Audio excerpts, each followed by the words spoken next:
সকল যুদ্ধের প্রারম্ভ হয়তো সেদিন শুরু হয়ে গিয়েছে। রাজকুমারী অম্বা, অম্বিকা এবং অম্বালিকাকে উঠিয়ে নিয়ে আসতে গেলেন দেবব্রত। বাকি দুই কন্যা মেনে নিলেন, কিন্তু রাজকুমারী অম্বা তিনি আত্মমর্যাদা পরায়ণা। তিনি নিজের আত্মসম্মানের কাছে কোনো কিছুকেই উচ্চ করে দেখলেন না। তিনি বলেন না, স্বয়ংবর সভার আয়োজন হয়েছে যাতে আমি আমার মন পছন্দ পাত্রের গলায় বনমাল্য প্রদান করি, তুমি আমাকে উঠিয়ে নিয়ে যেতে পারো না। আর যদি তোমার বলের প্রয়োগে তুমি আমাকে উঠিয়ে নিয়ে যাও, তাহলে গলায় বনমাল্য দিতে হলে আমি তোমার গলায় দেব, তোমার ভাইয়ের গলায়। আর তোমার বিবাহ করব, তার ভাইকে নয়। আমি এক পাঁড় লম্পটকে বিবাহ করতে পারব না। পিতামহ ভীষ্ম গমন করেছেন হস্তিনাপুরে বাকি দুই কন্যাকে নিয়ে। দেবী অম্বা বললেন, আমি অতি অবশ্যই ফিরব পূর্ব জন্ম নিয়ে, আর তোমার মৃত্যু হয়ে। বিবাহের দিন সপ্তবতী হচ্ছে। রাজকুলবধূ অম্বিকা অম্বালিকা বিচিত্র বীর্যের সঙ্গে প্রদক্ষিণ করছেন অগ্নিকুণ্ড। এতটা মদ খেয়েছেন গলা অবধি যে বিবাহ আসরে দাঁড়িয়ে মারা যাচ্ছেন। সিঁথিদের সিঁদুরটা উঠতেও পারল না। দুই রমণী বৈধব্য যোগকে অবলম্বন করলেন। ভাগ্যের নির্মম পরিহাস। ধীবররাজের উচ্চাকাঙ্ক্ষা যে আমার জামাতা যখন রাজা, তাহলে আমার নাতিও রাজাই হবে। কিন্তু উচ্চাকাঙ্ক্ষা ভগবান নিজে যেটি ঠিক করে রেখেছে, তার কাছে আমরা সবাই কাঠের পুঁটু, আর কিচ্ছু। আমাদের এর ব্যথিত কোনো সামর্থ্য নেই। মহামণি বেদব্যাসের নিয়োগের দ্বারা জন্মগ্রহণ করলেন অন্ধপুত্র ধৃতরাষ্ট্র, রাজকুমার পাণ্ডু, দাসীপুত্র বিদুর। ধৃতরাষ্ট্র পাণ্ডু বড় হয়েছে পুনরায় সত্যবতীর ওই একই অধর্ম, একই ছলনা। কি না, গান্ধারীকে নিয়ে আসা হোক। গান্ধার নরেশ সুবেলের কন্যা গান্ধারী মহাদেবের কাছে আশীর্বাদ প্রাপ্ত, সে শতপুত্রের জননী হবে। তাহলে যে ক্ষত্রিয় বংশে 100টা রাজপুত্র থাকবে, সেই ক্ষত্রিয় বংশের মতো বলশালী বংশ থাকবে না। গান্ধারীকে জানানো হলো না যে তার বিবাহ এক অন্ধের সঙ্গে বিবাহ হচ্ছে। এখানে গান্ধারীর বিবাহের মূল ভিত্তি প্রেম নয়, ভালোবাসা নয়, সংসার নয়। এখানে গান্ধারী কেবল সন্তান উৎপাদন করার কারখানা মাত্র। সনাতন ধর্ম তো আমাদের কাছে নারীকে সেরূপে দেখায় না। অন্যান্য ধর্মে নারীরা কেবল সন্তান উৎপাদনের কারখানা হলেও আমাদের সনাতন ধর্মে নারীরা প্রকৃতি রূপে মা বলে দেবী রূপে পূজিতা হয়েছেন চিরকাল ধরে। সেখানে গান্ধারী বিবাহ ক্ষেত্রে দাঁড়িয়ে অন্ধের সঙ্গে বিবাহ হবে শুনে চিরতরে চোখে পর্দা বেঁধে নিলেন। এ যেন এক মৌন প্রতিবাদ, যে প্রতিবাদ ভাষা প্রয়োগ না করেও করা যায়। যে আমার সঙ্গে অন্যায় হচ্ছে, এই অন্ধের সঙ্গে আমার বিবাহ দেওয়া হচ্ছে। গান্ধারী তার মৌন প্রতিবাদ জানালেন, নিজের চোখটাকে বন্ধ করে দিয়ে। রাজ্যাভিষেক হবে সম্রাট ধৃতরাষ্ট্রের। বিদুর তিনি মহাজ্ঞানী, মহামণি বেদব্যাসের আশীর্বাদে ধর্মপরায়ণ। শাস্ত্রে তার মতো নিপুণ দ্বিতীয় কেউ নাই, সকল শাস্ত্র তার কণ্ঠস্থ। বিদুর বললেন, না, জন্মাবধি অন্ধ এক ব্যক্তি কখনো রাজ সিংহাসনে চড়ে বসতে পারে না, রাজা হওয়ার অধিকার এর নাই। আমি সক্ষম নই এটা মেনে নিতে সমস্যা করি। আমি সক্ষম নই, যখন যোগ্যতা না থাকে তখন সেটিকে মেনে নেওয়াই শ্রেয়, তখন সেটিকে মান্যতা করাই শ্রেয়। মান্যতা না করাটাই মূর্খামি। রাজ্যাভিষেক হলো পাণ্ডুর, পাণ্ডব বিবাহ করলেন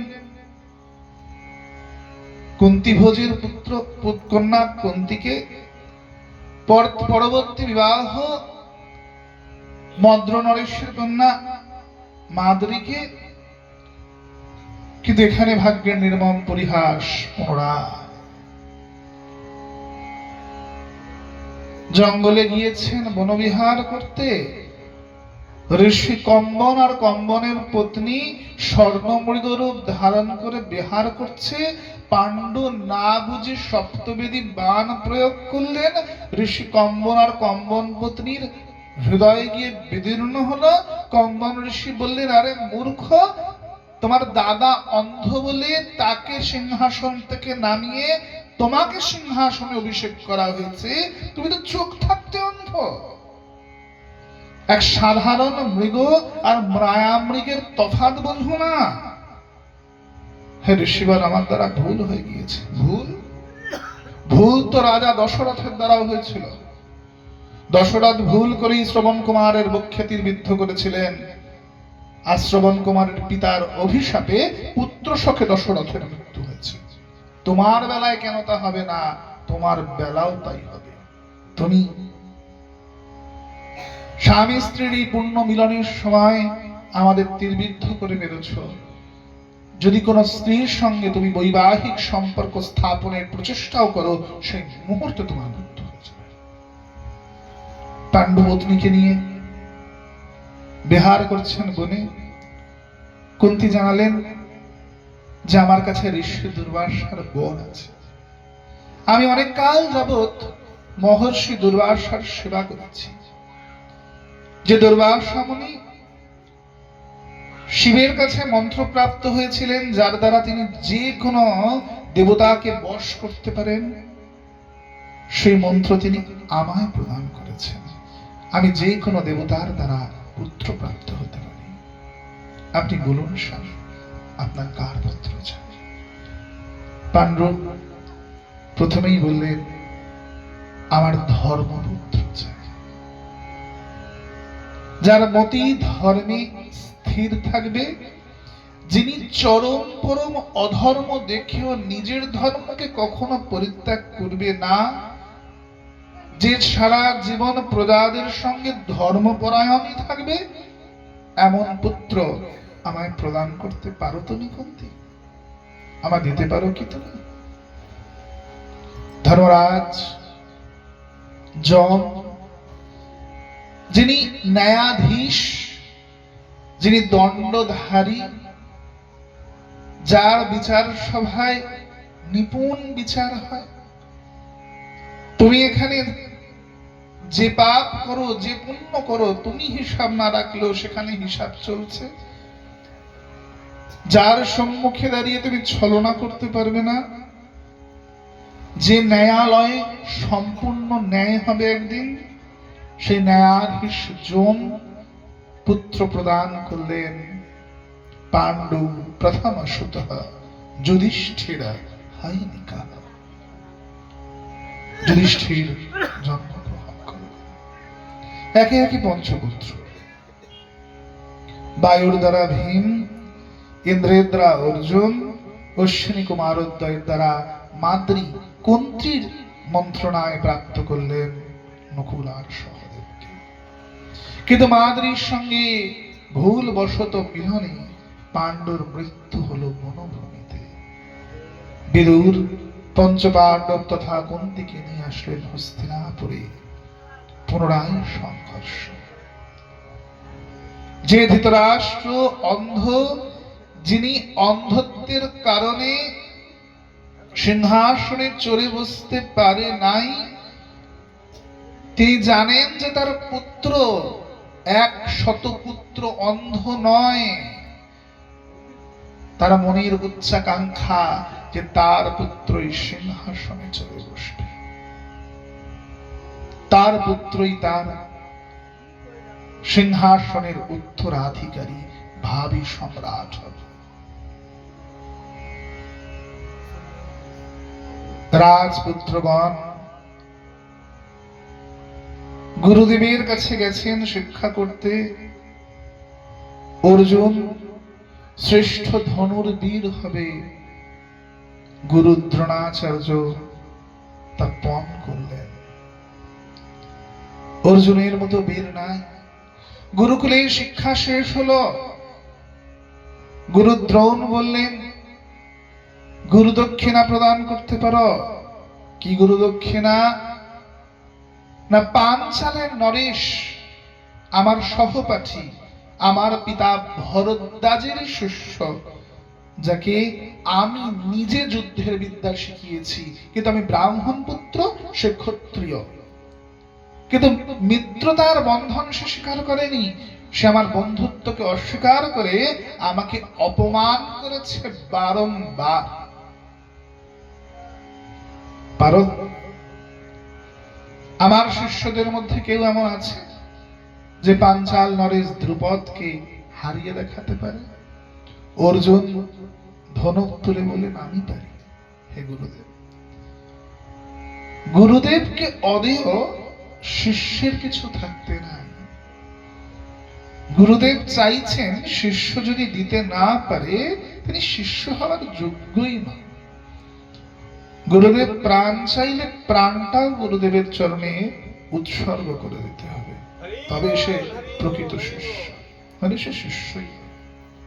শিষ্য কাকে বলে? শিষ্য শব্দের অর্থ কি? না, যিনি দীক্ষা নিয়েছেন তিনি শিষ্য, তিলকমালা পরেছেন তিনি শিষ্য না, তিনি শিষ্য নন। শিষ্য কাকে বলে? শাসন মানায়তি শিষ্য। গুরুদেবের প্রতিটি অনুশাসন যে মানে, গুরুদেবের প্রতিটি আজ্ঞাকে যে বেদবাক্য বলে জানি, তাকে শিষ্য বলা হয়। ছাত্র হওয়া সোজা, শিষ্য হওয়া নয়।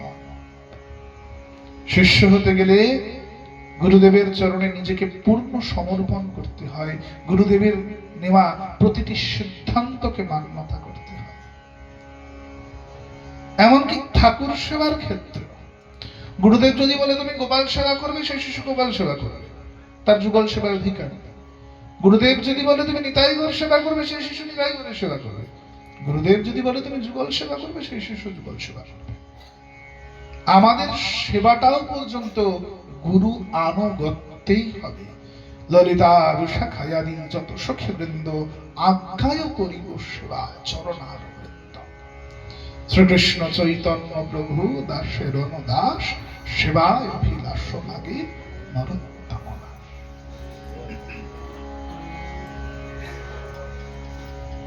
কৌরবরা, পঞ্চ পাণ্ডবরা পাঞ্চাল রাজ্যের উপর আক্রমণ করলেন। 100 ভ্রাতা পরাস্ত হলেন। অর্জুন পাঞ্চাল নরেশ দ্রুপদকে হারালেন। কিন্তু অর্জুন পাঞ্চাল নরেশকে অপমানিত করলেন না। হেরে যাওয়া রাজার সঙ্গে অনেক অন্যায় করা হয়, কিন্তু অর্জুন তার কোনোটাই করলেন না। সসম্মানে সেই রাজাকে নিয়ে আসলেন গুরুদেবের কাছে। গুরু দ্রোণাচার্য অর্ধেক পাঞ্চাল রাজত্ব ফিরিয়ে দিলেন দ্রুপদকে। কাম্পিল্য, সেখানে রাজা হলেন অশ্বত্থামা। পাঞ্চালের রাজা দ্রুপদ দ্রোণাচার্যের মৃত্যুর জন্য যজ্ঞ আয়োজন করলেন। ঋষি যাজু আর উপযাজু এসে যজ্ঞ করছেন। তার থেকে পুত্র বেরিয়ে এলো, কিনা ধৃষ্টদ্যুম্ন, আর কন্যা বেরিয়ে এলেন যাজ্ঞসেনী মা দ্রৌপদী। এদিকে কুন্তিপুত্ররা যতক্ষণ আছে ততক্ষণ দুর্যোধন কখনোই সে রাজা হতে পারবে না। শকুনি পণ করেছে যে ভীষ্ম নিজের বলদর্পে, নিজের সেনার সামর্থ্যে আমার বোনের জীবনটা অন্ধকারে ঠেলে দিয়েছে, আমি হস্তিনাপুরের শাসন ব্যবস্থায় অন্ধকারাচ্ছন্ন করে দেব। যদি ভীষ্মের প্রতিটি অন্যায় প্রতিশোধ আমি নিতে না পারি তো আমার নাম শকুনি নয়। আমার বাবা মহান তপস্বী শিবভক্ত সুবল তাকে ভীষ্মের সামনে হাত জোর করতে বাধ্য করেছিলেন। ভীষ্ম কোন অন্যায় ছিল না আমার পিতার, কেবল আমার ভগিনীর 100 পুত্রের জন্য জোর করে আমার ভগিনীকে অন্ধের কাছে ঠেলে দেওয়া হলো। তাহলে আমার ভগিনী পুত্রই রাজ সিংহাসনে বসবে, অন্য কেউ নয়।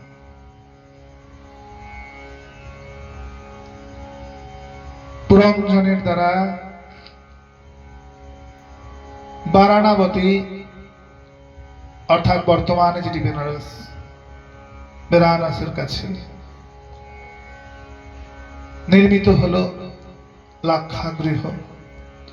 পঞ্চপাণ্ডবদের দগ্ধ করার প্রচেষ্টা, কিন্তু শ্রীহরি যাকে রক্ষা করেন এ জগতে তাকে কেউ মারতে পারে না। ধরণী গর্ভে প্রবেশ করলেন পাণ্ডবগণ। ভগবতী সরস্বতী যে প্রকার অন্তর্সলীলা হয়েছে, সেভাবেই পঞ্চপাণ্ডব ধরণী গর্ভ হইতে বেরিয়ে এলেন বাইরে। ভীম জঙ্গলের রাজা রাক্ষস রাজ হিড়িম্বকে পরাস্ত করে হিড়িম্বার মন জয় করেছেন। হিড়িম্বা বিবাহ করতে চাইলেন ভীমকে, কুন্তী বললেন অসম্ভব, এক রাক্ষসের সঙ্গে রাজপুত্রের প্রণয় হতে পারে কি করে? না না, এ অসম্ভব। কেন নয় মা? ঋষি বিশ্বশ্রবা মুনিও তো কেশিনী দৈত্যকে বিবাহ করেছিল, রাক্ষসকে বিবাহ করেছিল। কুন্তী বললেন হ্যাঁ, আর রাবণের মতো একটি কুলাঙ্গারও জন্ম নিয়েছিল। মা, বিভীষণের মতো ধর্মাত্মা তো জন্ম নিয়েছিল, যাকে মহাভাগবত বলে স্বর্গে আসন প্রদান করা হয়েছে। তাহলে আমার বেলায় কেন না? কুন্তী স্বীকৃতি দিলেন, ভীম বিবাহ করলেন, পুত্র জন্মালেন ঘটোৎকচ। পঞ্চপাণ্ডব বনের থেকে বেরিয়ে আসলেন, পাঞ্চাল নরেশ আয়োজন করেছেন অস্ত্রবিদ্যার। যে মৎস্যের চক্ষুতে তীর নিক্ষেপ করতে পারবে সেই আমার পুত্রীকে বরণ করে নেবে। সকল রাজা মহারাজা যুবরাজগণ সেনাপতিগণ এসে বসেছেন, একে একে সকলেই দাঁড়াচ্ছেন ধনুর হাতে। শিশুপাল আদি সবাই দাঁড়িয়েছেন, একে একে সবাই পরাস্ত। কর্ণ দাঁড়িয়েছে। দ্রৌপদী বললেন, সুতপুত্রের গলায় আমি বড়মাল্য কদাপি নিবেদন করব না। পুনরায় যুদ্ধের বীজ বপন। সামর্থ্য বিদ্যা কখনো জাতির আধারে নির্মাণ হয়। বিদ্যা বা সামর্থ্য যদি নিচু জাতির মধ্যে থাকে, তাহলে নিচু জাতীয় পূর্ণ মাত্রায় সম্মানীয়। যুদ্ধের বীজ কেবলমাত্র দুর্যোধনের অধর্ম নয়, একে একে প্রতিটি মানুষের। দ্রৌপদী মহান সতী হলেও এটি তার চরম অপরাধ। সুতপুত্র যতই সুতপুত্র হোক না কেন, কিন্তু সামর্থ্য জাতির মধ্যে আবদ্ধ থাকে না। মহামুনি বেদব্যাস তিনি তো নিজেই ব্রাহ্মণ সন্তান নয়, তিনি বর্ণ সংকর।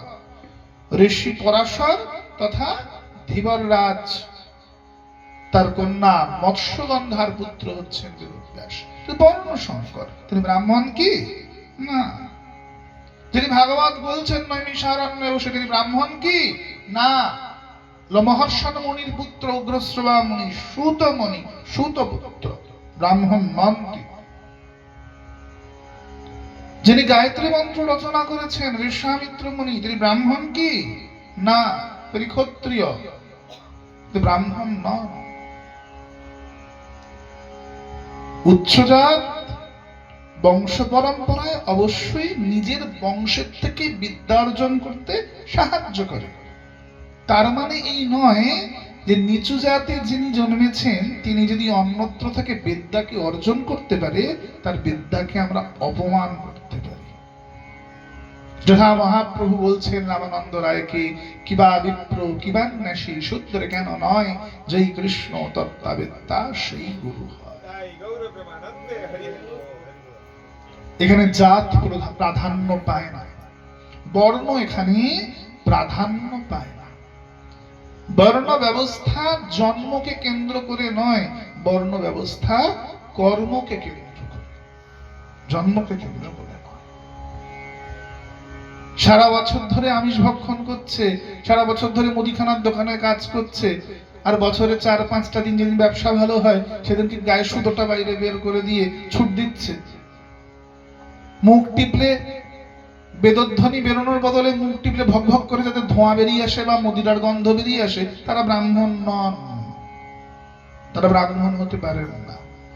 যিনি সদাচারী নিষ্ঠাবান, সারাটি বছর ধরে যিনি ত্রিসন্ধ্যা আহ্নিক করছেন, নামমালা জপ করছেন, গ্রন্থাদি অধ্যয়ন করছেন, যিনি ঠাকুর সেবা করছেন, অবশ্যই তিনি ব্রাহ্মণের কর্ম করছেন। যিনি সারা বছর ঠাকুর সেবাই করেন না, যার অকাজে কুকাজে জীবন অতিবাহিত হয়, তিনি ব্রাহ্মণ হলেন কি করে? গায়ে সুতো থাকলেই কেউ ব্রাহ্মণ হয়ে যায় না, ওটা পিঠ চুলকানোর কাজেও লাগে, ওটা দিয়ে কোনো লাভ নেই, ওটা শুধু পিঠ চুলকানোর একটা সুতো, আর কিচ্ছু না, কোনো কাজ নেই ওটা। সম্মুখে উত্তম মৃদঙ্গ থাকলে কেউ মৃদঙ্গ বাদক হয়ে যায় না, তার জন্য মৃদঙ্গ বাজনাটা শিক্ষা করতে হয়। তেমনি গায়ে মোটা সুতো ঝুলিয়ে নিলেই কেউ ব্রাহ্মণ হয়ে যায় না, তার জন্য গুরুকুলে সেটি শিক্ষা করতে হয়। অর্জুন মৎস্যের চক্ষুতে তীর নিক্ষেপ করলেন। দ্রুপদ কন্যা পাঞ্চালী অর্জুনের গলায় বরমাল্য দিলেন। পঞ্চভ্রাতা দ্রৌপদীকে সঙ্গে নিয়ে এসেছেন। জঙ্গলের মধ্যে মা শিব পূজায় রত আছেন, মা না দেখে আদেশ করে দিলেন, যা পেয়েছ 5 ভাইয়ের মধ্যে ভাগ করে নাও। মা দেখলেন না যে কি এনেছে তার পুত্র। সে যুগে আদেশের এত মাহাত্ম্য ছিল যে আদেশকে লঙ্ঘন করা যেত না। প্রতিজ্ঞার এত মাহাত্ম্য ছিল, প্রতিজ্ঞাকে লঙ্ঘন করা যেত না। আর এখন তো কোর্ট রেজিস্ট্রি হওয়ার পরেও পরক্ষণে বলছে না, আমি এটা মানছি না, পরে তিনি ডিভোর্সের জন্য অ্যাপ্লাই করছে।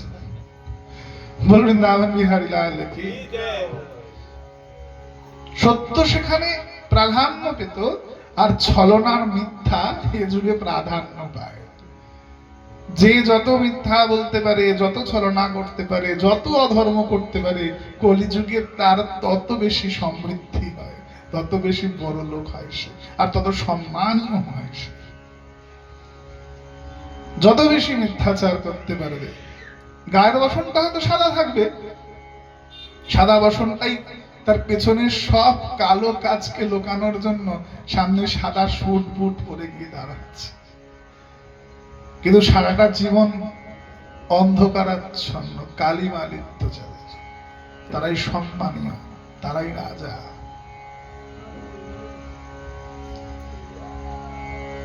পঞ্চভ্রাতা একটি কন্যাকে কিভাবে বিবাহ করতে পারে?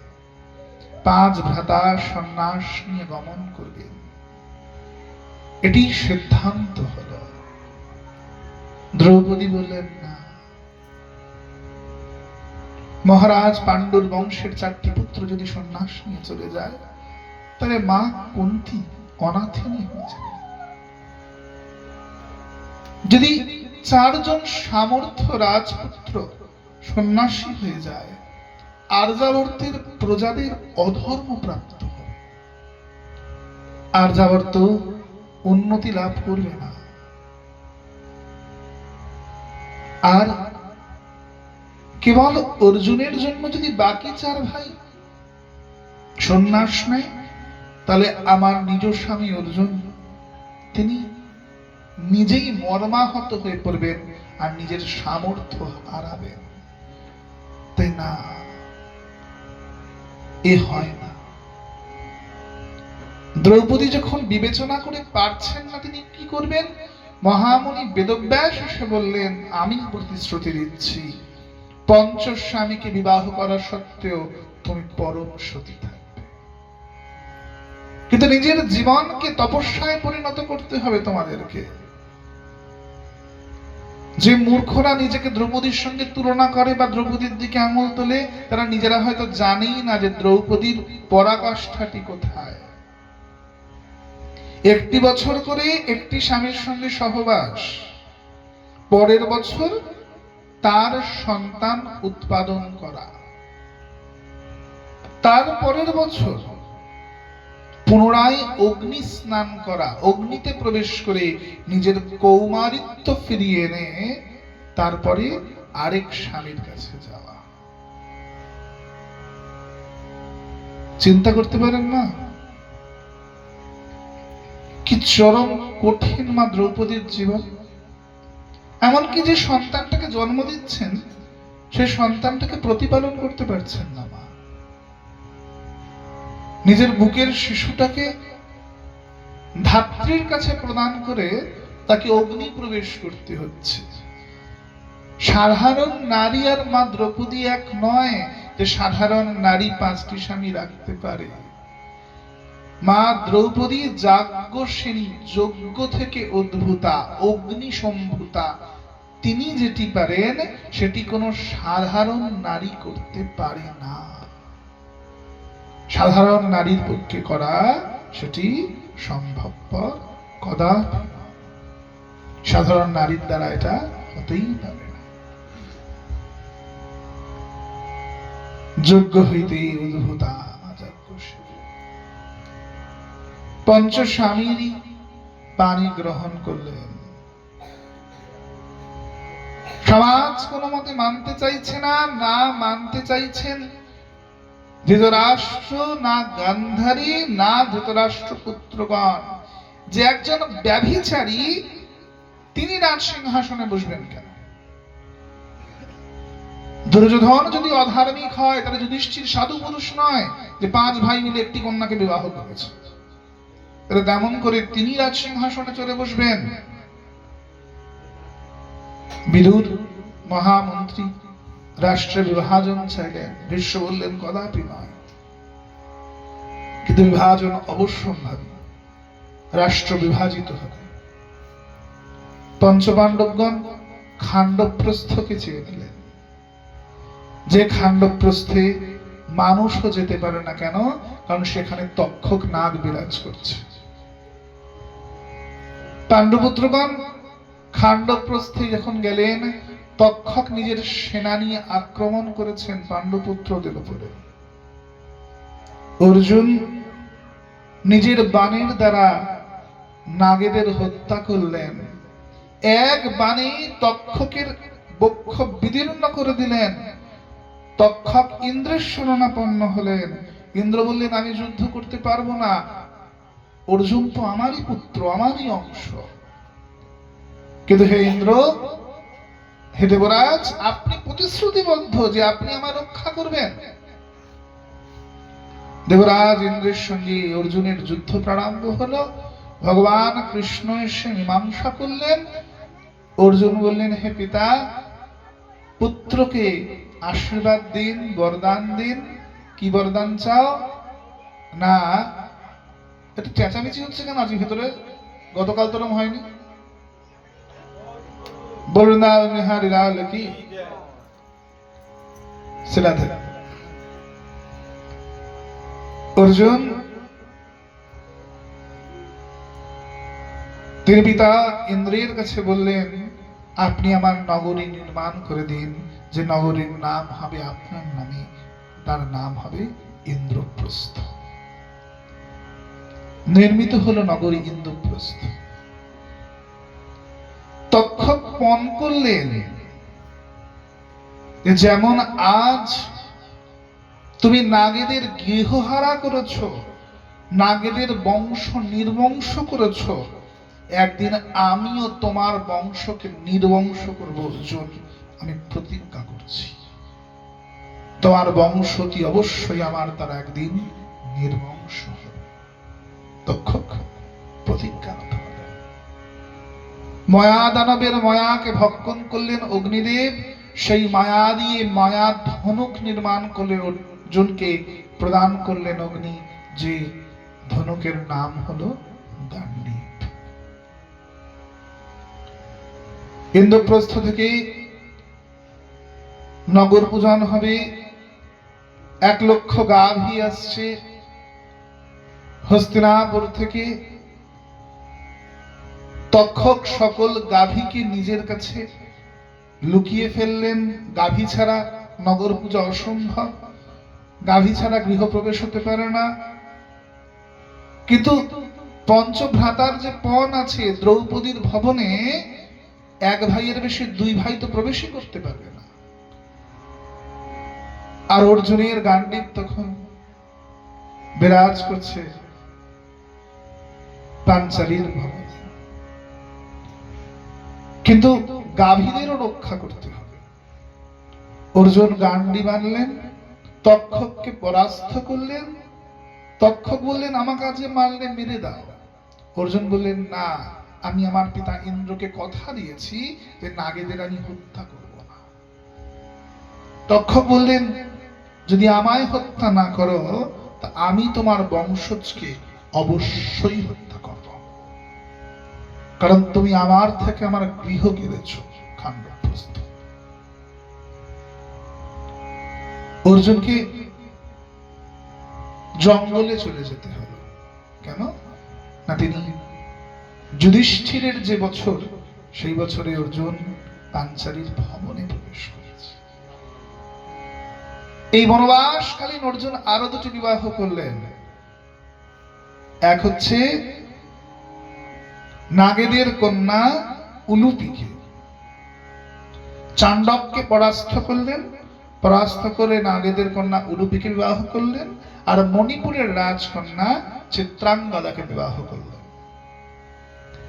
এবং অন্তিমে এসেছেন দ্বারকায় সোমনাথে, যেখানে মামা শকিনীর প্ররোচনায় ছলনা করে বলরামের শিষ্যত্ব গ্রহণ করেছেন দুর্যোধন, আর বলরাম নিজের ভগিনী সুভদ্রার বিবাহ স্থির করেছেন দুর্যোধনের সঙ্গে। ভগবান কৃষ্ণ নিজের রথটি সুভদ্রাকে প্রদান করে বললেন, অর্জুন তোমাকে অপহরণ করতে পারবে না, কিন্তু তুমি তো অর্জুনকে অপহরণ করতেই পারো, যাও তুমি রথ চালনা করে অর্জুনকে নিয়ে চলে যাও। রথ চালনা করে অর্জুনকে নিয়ে গমন করলেন। সুভদ্রার সঙ্গে অর্জুনের শুভ বিবাহ সুসম্পন্ন হল। পিতামহ ভীষ্ম অত্যন্ত রেগে গেলেন যে কি ধরনের ব্যভিচার, একজন বাগদত্তা কন্যাকে কি করে অন্য পুরুষ নিয়ে যেতে পারে, এ কি করে সম্ভব, যেখানে বিবাহ স্থিরই হয়ে গেছে। ভগবান কৃষ্ণ বললেন, আপনার কাছে বিবাহটা রাজনীতি, তাই আপনি এই রাজ্যের কন্যা ওই রাজ্যের কন্যাকে তুলে এনে নিজের বংশের ছেলেদের সঙ্গে বিয়ে দিয়েছেন। আমার কাছে বিবাহ রাজনীতি নয়, আমার কাছে প্রাধান্য পায় নারীর মনের কথা। আমি একটি বিবাহ অপরের কথায় করিনি, যে নারীরা আমাকে প্রেমপত্র নিবেদন করেছে আমি তাদেরকে উঠিয়ে নিয়ে এসেছি। আমার ভগিনী যাকে ভালোবাসে তাকে বিবাহ করবে। কোনো ধর্মের বন্ধন, কোনো কথার বন্ধন আমাকে মানতে পারবে না। আমি মানি না এমন নিয়মকে, যে নিয়ম নারীকে শোষণ করে। নারী সেই পুরুষকে বিবাহ করবে যাকে নিজে সে তার স্বামী বলে স্বীকার করে, অন্যকে নয়। এদিকে জরাসন্ধ বধ করলেন ভীম, রাজসূয় যজ্ঞ হলো। রাজসূয় যজ্ঞে যুধিষ্ঠির চক্রবর্তী সম্রাট হলেন। চক্রবর্তী সম্রাট হলে তাদের মায়া সভা, সেখানে এসেছে দুর্যোধন। সেখানে স্থলকে জল বলে ভ্রম হচ্ছে, জলকে স্থল বলে ভ্রম হচ্ছে। মায়া দানব এমন মায়া নির্মাণ করেছে। দুর্যোধন তিনি স্থলকে জল বলে আর জলকে স্থল বলে বুঝতে পারলেন না। তিনি জলের মধ্যে উল্টে পড়েছেন। দাসীরা অট্টহাস করে বলে উঠলেন, অন্ধের পুত্র কি অন্ধই হয় নাকি? দুর্যোধন বললেন, যতক্ষণ নাই নারীর মুখের হাসি আমি কেড়ে নিতে পারছি, ততক্ষণ আমি প্রাণ ধারণ করতে পারছি না। দ্রুত সভার আয়োজন করা হোক, তাদের সর্বস্ব ছিনিয়ে নেব আমি। শকুনি নিজের পিতা সুবলের অস্থি দিয়ে নির্মাণ করেছেন যে পাশা, সেই পাশার দ্বারা দুধ খেলা হবে। পিতামহ ভীষ্ম বললেন, দুধ খেলা অবশ্যই হবে, কিন্তু দুই পক্ষ সে জিনিসই বাজি রাখবে যে জিনিস সমান মূল্যের। মানে একটা হাড়ের বিনিময়ে আরেকটা হাড়, একটা হাড়ের বিনিময়ে পুরো রাজত্বটা নয়। পিতামহ ভীষ্ম মনে করলেন, দুর্যোধনের কাছে আছেই বা কি যে তার দ্বারা সে দুধ খেলবে। কিন্তু শকুনি অত্যন্ত বুদ্ধিমান, তার স্বপ্নই হস্তিনাপুরের ঐতিহ্য, হস্তিনাপুরের সংস্কৃতি, হস্তিনাপুরের গৌরবকে বিনষ্ট করে ধূলিসাৎ করা আর ভীষ্মকে কষ্ট দেওয়া। তার উদ্দেশ্য দুর্যোধনকে রাজা করা নয়, তার উদ্দেশ্য কেবল আর কেবল মাত্র ভীষ্মকে পরাস্ত করা। যে অন্যায়, যে অধর্ম তিনি তার বোনের সঙ্গে করেছেন, তার সঙ্গে করেছেন, তার রাজ্যের সঙ্গে করেছেন, সে অন্যায়েরই তিনি আজ প্রতিশোধ গ্রহণ করছেন। সমান মূল্যের জিনিসের বিনিময়ে সমান মূল্যের জিনিস। মা বক্স ছেড়ে বসবেন, বক্স ছেড়ে বসবেন। সমান মূল্যের জিনিস। এদিকে দ্রুত ক্রীড়া প্রারম্ভ হবে। পিতামহ ভীষ্ম ঘোষণা করলেন যে নারীরা দ্রুত সভায় প্রবেশ করবে না। শকুনি বললেন, ঠিক আছে, কিন্তু দাসীরা তো আসতেই পারে, নইলে আমাদের খাবার জল খাবার কে নিয়ে আসবে? জলপান করার বস্তু আনার অনুমতি দেওয়া হোক। ভীষ্ম বললেন, ঠিক আছে, তাই হয়, এতে কোনো সমস্যাই নেই। আর দ্রুত ক্রীড়ায় সেই জিনিসও বাজি রাখা যাবে যার প্রতি এদের দুজনের অধিকারও আছে, আবার গৌরবও আছে। দুর্যোধন সারা জীবন মল্লযুদ্ধ করে যা যা জয় করেছিলেন, সকল বিজিত বস্তু একবারে দাওতে লাগিয়ে দিলেন। যুধিষ্ঠির হারলেন। যুধিষ্ঠির বললেন, তাহলে খেলা এখানে সমাপ্ত? বললেন, না, কথা তো ছিল যার প্রতি অধিকার এবং যে জিনিস কিনে নিয়ে আপনার গর্ব আছে সেই জিনিসকেও বাজিতে লড়তে হবে। আমি আমার ভ্রাতা বিকর্ণকে বাজিতে রাখছি, আপনি আপনার কোন ভ্রাতাকে বাজিতে রাখবেন বলুন? যুধিষ্ঠির বললেন, তাকে করে সম্ভব? ভাই কখনো বাজিতে রাখার জিনিস নয়, অসম্ভব। না, এ হতে পারে না, এটা অধর্ম। কি করে অধর্ম হয়? আপনি তো নিজেই প্রতিজ্ঞাবদ্ধ যে বস্তুর প্রতি আপনার অধিকার আর যে জিনিসকে নিয়ে আপনি গৌরব করেন, তাহলে কি আপনি আপনার ভাইদের নিয়ে গৌরব করেন না? না, অধিকার নেই তাদের প্রতি। যুধিষ্ঠির বললেন, না, গৌরব তো আছে কিন্তু পূর্ণ অধিকার তো নেই। আমরা 5 ভাই দ্রৌপদীর প্রতি সমর্পিত, তেমন ভাইয়ের প্রতি আমার অধিকার আছে, তেমন ভাইদের প্রতি তো দ্রৌপদীর অধিকার আছে। এই দ্রৌপদীর সমর্থন ছাড়া আমি কখনোই যুদ্ধ খেলতে পারি না। গান্ধাররাজ শকুনি বললেন, বৃক্ষে ফুল ফল আগে ধরে না শাখা প্রশাখা আগে আসে, না মূল থেকে বৃক্ষ বীজ থেকে আগে অঙ্কুরিত হয়, কোনটা? তাহলে সম্পর্ক আপনার সঙ্গে আপনার ভাইদের আগে হয়েছে, না দ্রৌপদীর সঙ্গে আপনার 5 ভাইয়ের আগে হয়েছে, কোনটা? যুধিষ্ঠির বাক্যজালে পরাস্ত হয়। নকুল হারলেন, ভীম হারলেন, বিকর্ণের বদলে নকুল, এদিকে অশ্বত্থামার বদলে সহদেব, কর্ণের বদলে অর্জুন, দুঃশাসনের বদলে ভীম, দুর্যোধন বললেন খেলুন, যুধিষ্ঠির বললেন না, আমি নিজেকে নিয়ে খেলতে পারবো না, কারণ নিজের উপর আমার অধিকার তো আছে, কিন্তু গর্ব নেই।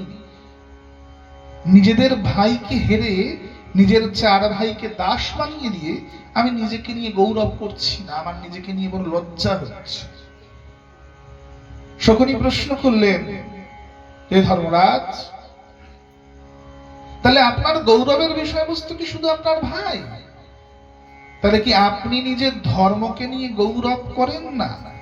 আপনি আপনার ধর্মকে শ্রেষ্ঠ বলে মানেন না? তাহলে শ্রেষ্ঠ শুধু আপনার বংশ, আপনার পরিবার, ধর্ম শ্রেষ্ঠ নয়? যুধিষ্ঠির বললেন অবশ্যই। যুধিষ্ঠির মিথ্যা বলবেন না, অবশ্যই ধর্মই এ জগতের সবচাইতে উচ্চ। পিতা মাতা ভ্রাতা বন্ধু সম্পদ সবকিছুর ঊর্ধ্বে হচ্ছে ধর্ম। আমি অবশ্যই আমার সত্য ধর্মকে নিয়ে গৌরব করি। আমার সব চলে যায় যাক, কিন্তু আমি আমার সত্য বচন ছাড়তে পারবো না, আমি আমার ধর্মকে পরিত্যাগ করতে পারবো না। পুনরায় খেলা হলো, যুধিষ্ঠির হারলেন। এইবার দুর্যোধনের পত্নী ভানুমতির বিপক্ষে যুধিষ্ঠির পত্নী দ্রৌপদীর বাজি। যুধিষ্ঠির আবার হারলেন। যা দ্রৌপদী এখন দাসী হয়ে গেছে, রাজকুলবধূর অবশ্যই এখানে প্রবেশাধিকার নেই, কিন্তু দাসীর তো প্রবেশাধিকার আছে এই দুটো সভায়। যাও, দাসী দ্রৌপদীকে কেশ আকর্ষণ করে চুলের মুঠি ধরে নিয়ে এসো। দ্রৌপদীকে টানতে টানতে আনা হয়েছে। দ্রৌপদী করজোড়ে প্রত্যেকের কাছে দাঁড়িয়ে, হে ভীষ্মদেব, আপনার ধর্ম কি কেবল তাহলে রাজবংশের কুরুবংশের পুরুষদের প্রতি? তাহলে এ বংশের কুলনারীদের প্রতি, কুলবধূদের প্রতি আপনার কোনো কর্তব্য নেই? আপনি অস্ত্র তুলুন। আপনি কি জানেন না যে অধর্ম অপেক্ষা ধর্মপরায়ণ পুরুষের নীরব থাকাকে অধিক অধর্ম বলে মানা হয়? আপনি আপনার অস্ত্র তুলে নিন। হে গুরু দ্রোণাচার্য, আপনি অস্ত্র তুলুন। এখানে আমি আপনার কন্যা সমা, আপনি আমার সতীত্ব রক্ষা করুন। অশ্বত্থামা বললেন, তুমি আমার পিতার কন্যা সমা? 5 জন পুরুষের সঙ্গে সঙ্গ করে যে স্ত্রী, আমি কদাপি তাকে আমার ভগিনী বলে মানি না। আমার পিতা অস্ত্র তুলবেন না। বিকর্ণ বললেন, ভ্রাতা, এ হয় না। কুলবধূর কখনো বস্ত্র হরণ করা যায় না। কর্ণ বললেন, কেন? সুতপুত্র যদি ধনুকে তীর নিক্ষেপ করা সত্ত্বেও রাজকন্যাকে বিবাহ করতে না পারে, তাহলে 5 জন স্বামীর সঙ্গে সম্পর্ক রাখে যে স্ত্রী, তিনি কেমন করে সতী হতে পারেন? বেশ্যা হয় সরমন। আর বেশ্যার অঙ্গে বস্ত্র থাক আর না থাক তাতে কিচ্ছু যায় আসে না, একে নির্বস্ত্র করে দাও। দানই কর্ম। সারা জীবন যিনি দান করেছেন, কিন্তু জীবনে নিজের সঙ্গে হওয়া অপমান, যে তাকে সুতপুত্র বলা হয়েছে, সেটি কর্ণ ভুলতে পারে নাই। আর নিজের অপমানটাকে সে এতটাই গায়ে মেখেছে যে নারীর বস্ত্রহরণের মতো চরম অধর্মকেও সে স্বীকৃতি দিয়ে দিল। এটাই হচ্ছে সঙ্গ দোষ। কর্ণ অধার্মিক নয়, কর্ণ অবশ্যই ধার্মিক। যদি ধার্মিক না হতো পরশুরামের শিষ্য হতে পারত না। কর্ণ অবশ্যই ধার্মিক, সে তো কুন্তী পুত্র। কিন্তু সঙ্গ সর্বস্ব নষ্ট করে দেয়। দধির সঙ্গে যদি দুগ্ধ যায়, কিঞ্চিত দধি যদি তাতে পড়ে যায়, সেই দুগ্ধ দধিতেই রূপান্তরিত হয়ে যায়। সে আর দধি থাকে না, থাকে কি না, সে বিনষ্টতা প্রাপ্ত হয়, তার আর যোগ্যতা থাকে না। যে বাঘ শিকার করাই যার ধর্ম, সেই বাঘকে যখন সার্কাসে খেলা দেখানো হয়, সেই বাঘ যখন তার রিং মাস্টারের সঙ্গ করতে থাকে, সেই বাঘকে যদি জঙ্গলে ছেড়ে দেওয়া হয়, সে কি আর শিকার করতে সামর্থ্য হয় না? কেন? কারণ সে বাঘ নিজের স্বাধীনতা হারিয়েছে, সে পরাধীন হয়ে জীবন যাপন করেছে। তেমন কর্ণ অঙ্গরাজ হলেও আসলে সে দুর্যোধনের হাতের পুতুল মাত্র। অধার্মিকের সঙ্গ করে করে কর্ণ পূর্ণ মাত্রা এখানে অধার্মিকতাই দেখা দিচ্ছিল। দ্রৌপদী পঞ্চপাণ্ডবের দিকে তাকিয়ে বললেন, ভুলে গেলেন আপনাদের 5 জনের মধ্যে 4 ভাইকে যদি সন্ন্যাস নিয়ে চলে যেতে না হয়, তার জন্য নিজের জীবনকে আমি অগ্নিশিখায় রূপান্তরিত করেছি। আপনারা প্রতিশ্রুতি দিয়েছিলেন যে আমি ছাড়া আপনাদের বিবাহ হবে না, কেউ রাখেননি আপনারা সে কথা।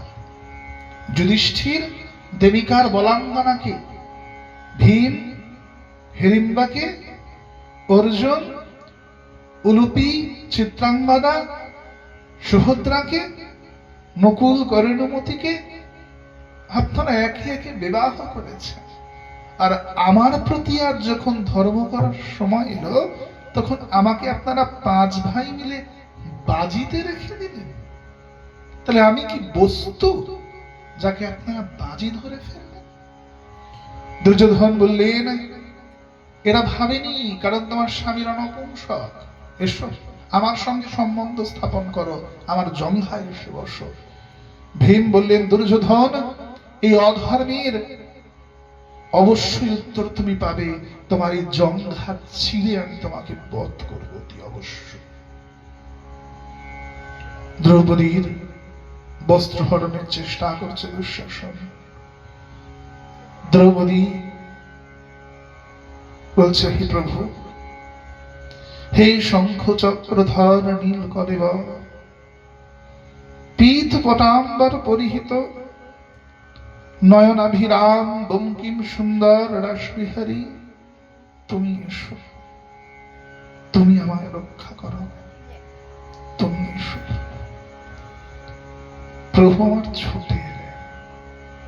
সেদিন তিনি ভুলুণ্ঠিত হতে দেন নাই ভারতবর্ষের বুকে নারীর সম্মান। দুঃশাসন পরাস্ত হলেন। গান্ধারী বললেন, হে মহারাজ, এ কিরূপ অধর্ম করলেন আপনি? পরম সতী দ্রৌপদীর প্রকোপ কি আপনি বুঝতে পারছেন না? পুত্র মোহে এতটা অন্ধ, নয়নে অন্ধ আছেন ঠিক আছে, তা বলে কি হৃদয়তেও অন্ধত্ব লাভ করেছেন আপনি? পরমেশ্বরী দ্রৌপদীর অভিশাপ বিনষ্ট হবে না, আমার বংশ নির্বংশ হয়ে যাবে, আপনি দ্রৌপদীর সর্বস্ব প্রত্যার্পণ করুন। দ্রৌপদী বললেন, না, যদি সম্ভব হয় তাহলে এই দ্রুত সভায় দাঁড়িয়ে যা অপমান আমার হয়েছে, এই স্মৃতিটা সবার মন থেকে গুছিয়ে দিন দেখি, যদি আপনার সামর্থ্য থাকে। রাবণের লঙ্কায় যাওয়ার জন্য পরম সতী মা সীতাকে পর্যন্ত প্রভু রামচন্দ্রকে পরিত্যাগ করতে হয়েছিল। সেখানে আমি তো সামান্য নারী, আমি দেবী নই, তাহলে আমার সম্মানের কি হবে? শকুনি বললেন, আমি পদ বলে দিচ্ছি। পাণ্ডবগণ 12 বৎসরের জন্য বনবাস করবে, 1 বছরের জন্য তারা অজ্ঞাতবাসে যাবে। যখন ফিরে আসবে পাণ্ডবদের সকল সম্পত্তি পুনরায় প্রত্যাবর্তন করা হবে, অবশ্যই ফিরিয়ে দেওয়া হবে তাদেরকে। পাণ্ডবরা পত্নী দ্রৌপদীকে নিয়ে বনবাসী হচ্ছে। সুভদ্রা তখন গর্ভবতী, গর্ভে তখন অভিমন্যু আছে। সুভদ্রা দ্বারকায় চলে গেলেন। দ্রৌপদীর 5 পুত্র প্রতিবেন্দ্র, সুতোষম, শাগ্নিকাদি, এরা পাঞ্চাল রাজ্যে মহারাজ দ্রুপদের কাছে। কুন্তী থাকলেন হস্তিনাপুরে, আর পঞ্চ পাণ্ডব দ্রৌপদী সহ এসেছেন কোথায়? জঙ্গলে। বনবাসের প্রথম দিনই জল আনতে গিয়ে 4 ভ্রাতার মৃত্যু হলো। যুধিষ্ঠির সম্মুখে এসে দাঁড়ালেন, কে আপনি? আমার 4 ভ্রাতাকে মেরে ফেলেছেন। যক্ষরাজ সম্মুখে এসে বললেন, আমি তোমার ভ্রাতারা আমার বিনা অনুমতিতে আমার জলাশয় থেকে জল নিয়েছে, সে অপরাধে আমি এদের প্রাণ দণ্ড দিয়েছি। এরা আমার উপর অস্ত্র ধারণ করতে গিয়েছিল। যুধিষ্ঠির বললেন, আমি আপনার উপর অস্ত্র তুলছি না। হে যক্ষরাজ, আমি মিনতি করছি, আপনি আমার ভাইদের প্রাণ ফিরিয়ে দিন। ঠিক আছে, যদি তুমি আমার প্রশ্নের সঠিক উত্তর দিতে পারো, তাহলে আমি অতি অবশ্যই তোমার একটি ভ্রাতার প্রাণ ফিরিয়ে দেব। বলো, মৃত্যু কি? যুধিষ্ঠির উত্তর করছেন, মৃত্যু হচ্ছে ভ্রম, মৃত্যু হচ্ছে মায়া। যেটা শেষ নয়, যেটা অন্তিম নয়, তাকে অন্তিম বলে মনে করাকে মৃত্যু বলা হয়। মৃত্যু কেবল মায়া। জীবন কি? অপরের জন্য যেটি বাঁচা যায় তাকে জীবন বলা হয়। সূর্যের কাছে কি শিখো? নিজে দগ্ধ হওয়া আর জগৎকে প্রকাশ প্রদান করা। সূর্য নিজে জ্বলছেন আর আমাদের পরিবর্তে প্রকাশ দিচ্ছেন, উজ্জ্বলতা দিচ্ছেন। তেমনি সাধু পুরুষ নিজে জ্বলবেন, জগতে প্রকাশ ছড়িয়ে দেবেন। চন্দ্রের কাছে কি শেখো? শীতলতা প্রদান করা আর বিনা ভেদ ভাবের। চন্দ্র কখনো বলে না যে আমি ব্রাহ্মণের ঘরে চন্দ্রিমা দেব আর শূদ্রের ঘরে চন্দ্রিমা দেব না। যিনি সাধু পুরুষ, তিনি ব্রাহ্মণ চণ্ডাল সবার সঙ্গেই সমান ধর্ম করবেন, সমান ন্যায় করবেন। শ্রী গুরুদেব কখনো শিষ্য করার সময় বিচার করবেন না যে আমার শিষ্য ব্রাহ্মণ না চণ্ডাল। যে শিষ্যের যতটা যোগ্যতা, গুরুদেব সে শিষ্যকে ততটাই পুজো পাঠ শেখাবেন। যার যতটা যোগ্যতা, তাকে ততটা কথা প্রবচন শেখাবেন। যার সঙ্গীতের যোগ্যতা, তাকে সঙ্গীত শেখাবেন। যার মৃদঙ্গ যোগ্যতা, তাকে মৃদঙ্গ বাজানো শেখাবেন। যে শিষ্যের যেমন যোগ্যতা, গুরুদেব তাকে তদ্রূপ বিদ্যা প্রদান করবেন। এটি সদ্গুরুর আদর্শ। চন্দ্রের ন্যায় হবেন তেমন। যক্ষরাজ স্বমূর্তিতে দর্শন দিলেন। সাক্ষাৎ ধর্মরাজ সম্মুখে দাঁড়িয়ে আছে। আমি তোমার একটি ভাইয়ের প্রাণ ফিরিয়ে দিতে পারি। হে যুধিষ্ঠির, তুমি আমারই পুত্র, আমি তোমায় কথা দিয়েছি, আমি তোমার একটি ভাইয়ের প্রাণ ফিরিয়ে দেব। বলো, বিশ্বের শ্রেষ্ঠ গদাধারী ভীমের প্রাণ চেয়ে নাও? না। তাহলে বিশ্বের শ্রেষ্ঠ ধনুর্ধারী অর্জুনের প্রাণ চেয়ে নাও? না। কেন? কারণ কুন্তীর পুত্র রূপে আমি বেঁচে আছি। মাতার মাদ্রী, তার অধিকার আছে তার একটি পুত্র অন্তত বেঁচে থাক। আপনি আমার অনুজ নকুলের প্রাণ ফিরিয়ে দিন। ধর্মরাজ সন্তুষ্ট হয়ে বললেন, তুমি সত্যি সত্যি আমার পুত্র। হে ধর্মরাজ যুধিষ্ঠির, আমি তোমায় প্রতিশ্রুতি দিচ্ছি, তুমি যে সিংহাসনে বসবে সেই সিংহাসনে ধর্ম আর ন্যায়ের স্থাপনা হবে। আমি তোমার পঞ্চ ভ্রাতারই প্রাণ প্রত্যাবর্তন করলাম। 5 ভ্রাতার 4 ভ্রাতারই প্রাণ ফিরে পেলেন যুধিষ্ঠির। শেষ হতে চলেছে তাদের বনবাস 12 বছরের। শকুনি যুধিষ্ঠিরকে পরাস্ত করার জন্য দুর্বাসা মুনিকে পাঠিয়ে দিলেন যে যা,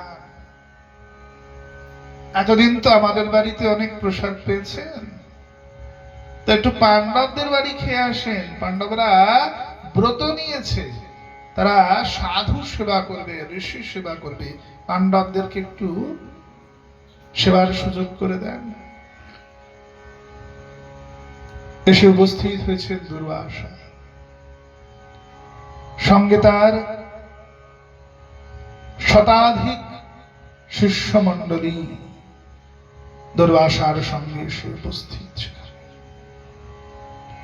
দুর্বাসা বললেন, হে পাণ্ডুপুত্রগণ, তোমরা নাকি ব্রত নিয়েছ সাধু সেবা করার,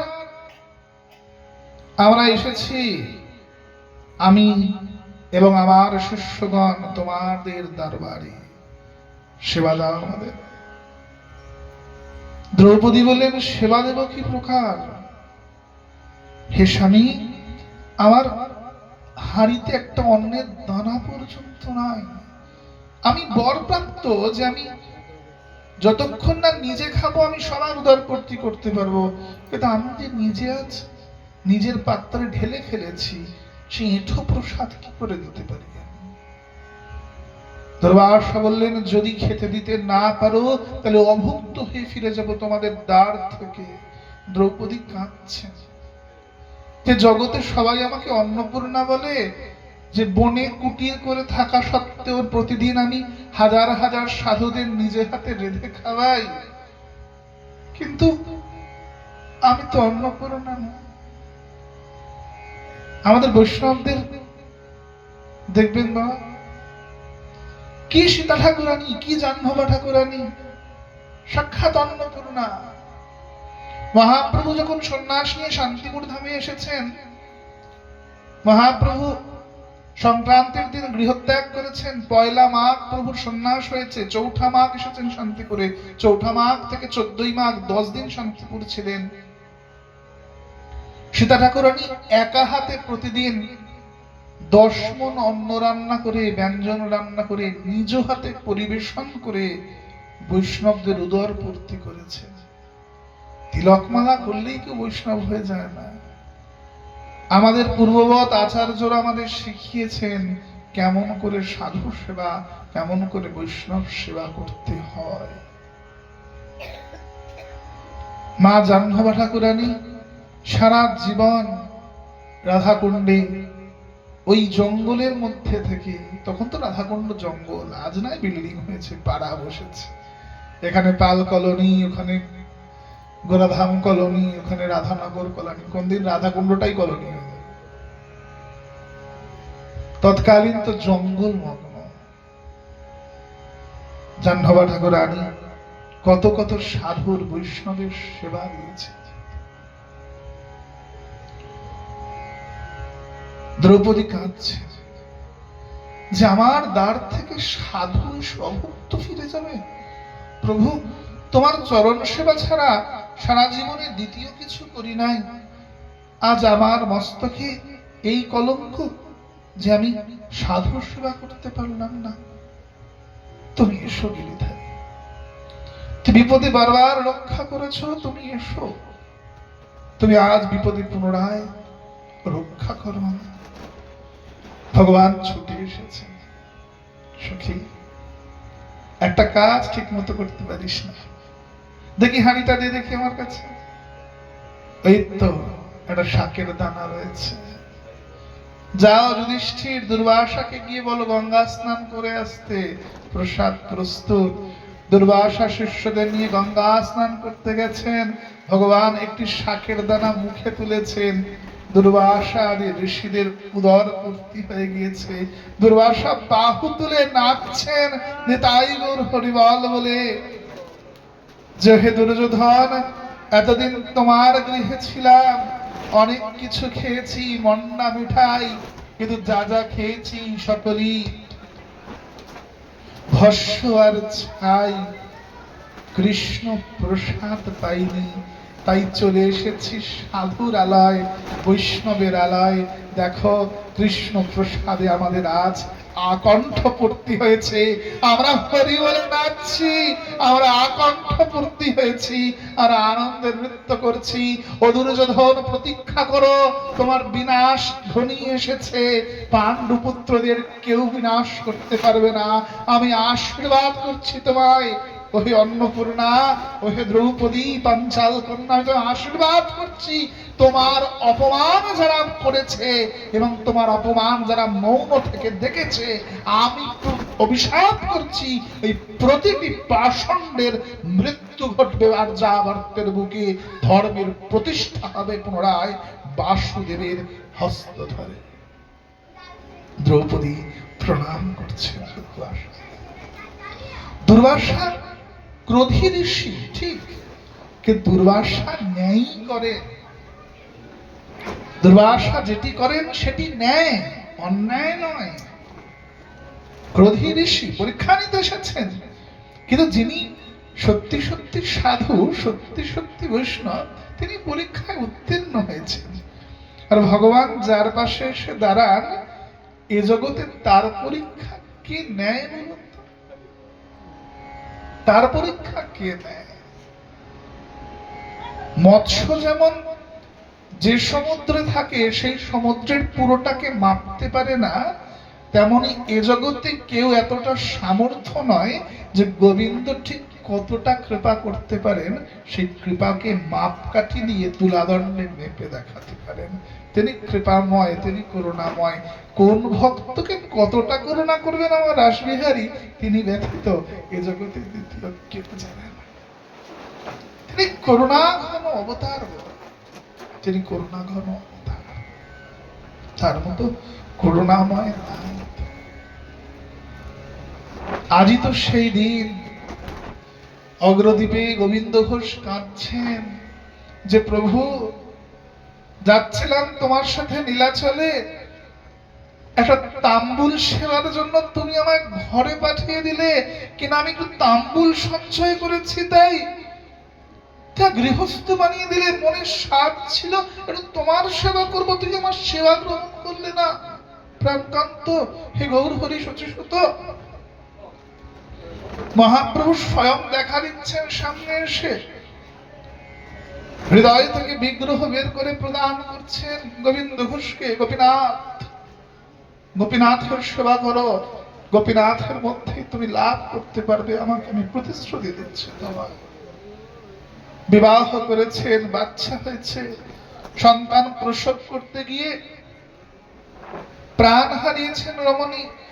মা মরা বাচ্চাকে কোলে নিয়ে গোবিন্দ ঘোষ ভিক্ষায় বেরিয়েছেন, দুধও পেয়েছেন, ছানাও পেয়েছেন। হরিনামে এত রত গোবিন্দ ঘোষ, হরিনামে এত রত যে বাচ্চার জন্য আনা দুগ্ধ গোপীনাথকে খেতে দিচ্ছেন, আর গোপীনাথের জন্য আনা ছানা ননি সব বাচ্চার মুখে তুলে দিচ্ছে। শিশু গলায় ছানা আটকে, ননি আটকে মারা গেলেন। গোপীনাথ, বাচ্চা কাঁদছে না কেন? কি হলো? প্রভু, তোমার আদেশে সন্ন্যাস পরিত্যাগ করে আমাকে গৃহে ফিরে আসতে হয়েছে। তোমার আদেশে বিবাহ করেছি, সংসার পেতেছি, বাচ্চা এনেছি। যদি সংসারই করবে আমায়, তাহলে আমার সন্তানকে রেখে কেন? আজ থেকে তোমার সেবা বন্ধ। 10 দিন দরজা বন্ধ রয়েছে গোপীনাথের। 10তম দিন বাচ্চা ছেলে পীতাম্বর পরে এসে গলা জড়িয়ে বলছে, বাবা খেতে দাও, বাবা আমায় খেতে দাও, আমি তোমার বড় ছেলে, আমি গোপীনাথ। তুমি আমার বড় ছেলে? আমার একটি পুত্র ছিল যার নাম গোপীনাথ, সে মারা গিয়েছে। তুমি মন্দিরের পাথরের ঠাকুর, তুমি পাথর, তোমার হৃদয় পাষাণ, নিজেকে আমার পুত্র বলে দাবি করছো? বাবা, কারোর ছোট ছেলে মারা গেলে বড় ছেলেকে না খাইয়ে রাখে বুঝি? কেমন বাবা তুমি যে নিজের পুত্রকে না খাইয়ে রেখেছো? তুমি, আমি তোমার পুত্র গোপীনাথ। সংসারে সন্তান এনেছে, যেমন পিতা হয়েছ, আমার সেবা যেদিন গ্রহণ করেছো সেদিন থেকে আমার সেবার দায়িত্ব তো তোমার, আমি তো তোমার পুত্র গোপীনাথ। আমায় খেতে দাও বাবা, আমায় খেতে দাও পিতা। গোপীনাথ জানো, নিজেকে পুত্র বলে দাবি করছো, জানো পুত্রের কত কর্তব্য থাকে, পুত্রের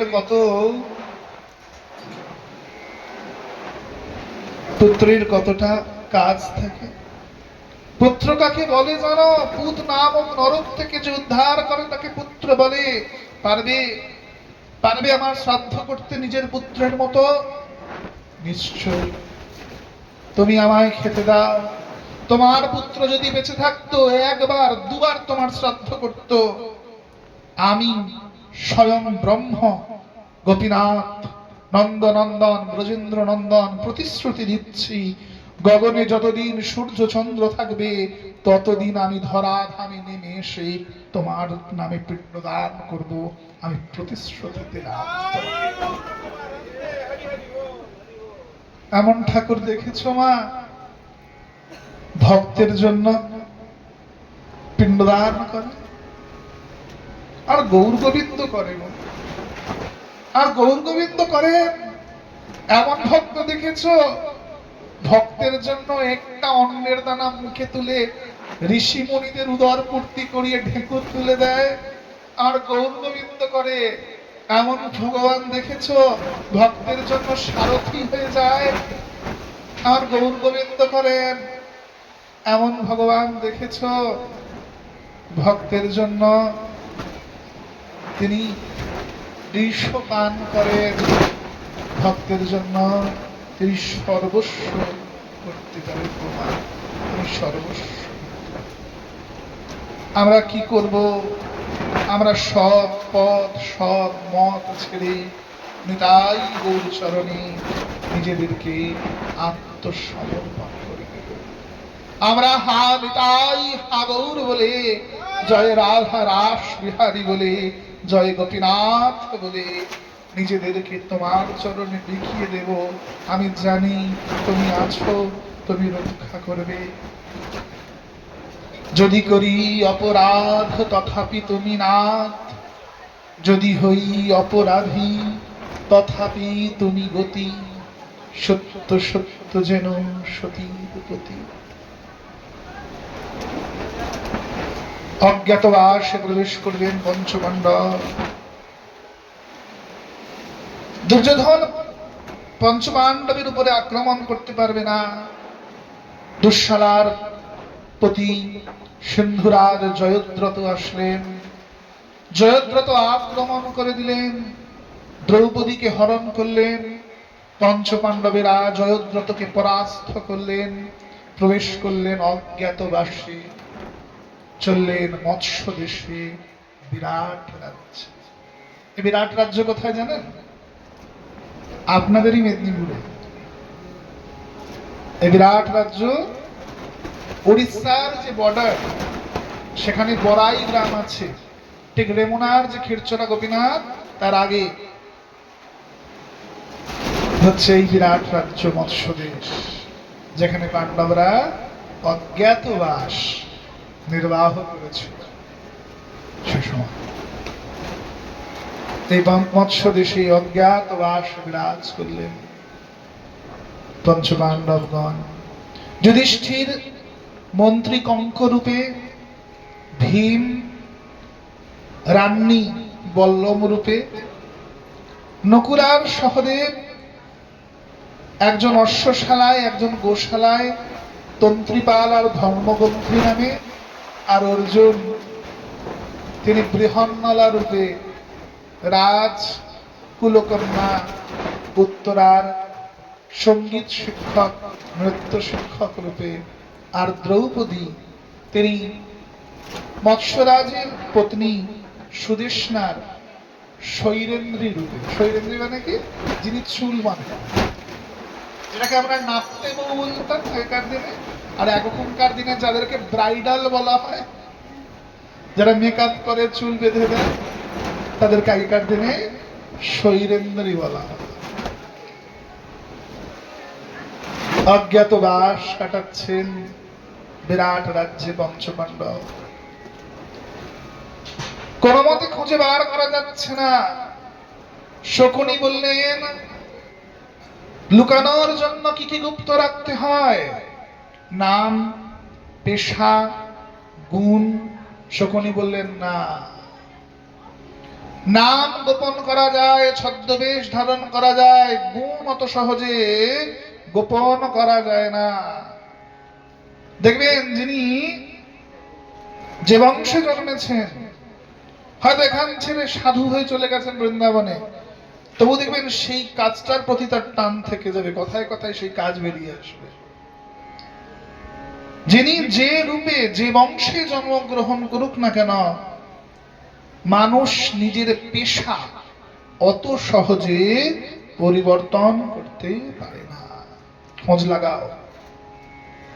যুধিষ্ঠিরের মতো কূটনীতিবিদ, রাজনীতিবিদ, বেজর রাজনীতি মানে অন্যান্য রাজ্যের সঙ্গে সন্ধি করতে পারে যে রাজা, এ সমাজে আর দ্বিতীয় নেই। তাই জন্যই সে চক্রবর্তী সম্রাট হয়েছিল। খোঁজ লাগাও, এই 1 বছরের মধ্যে কোন রাজা সব থেকে বেশি অন্য রাজ্যের সঙ্গে সন্ধি করেছে?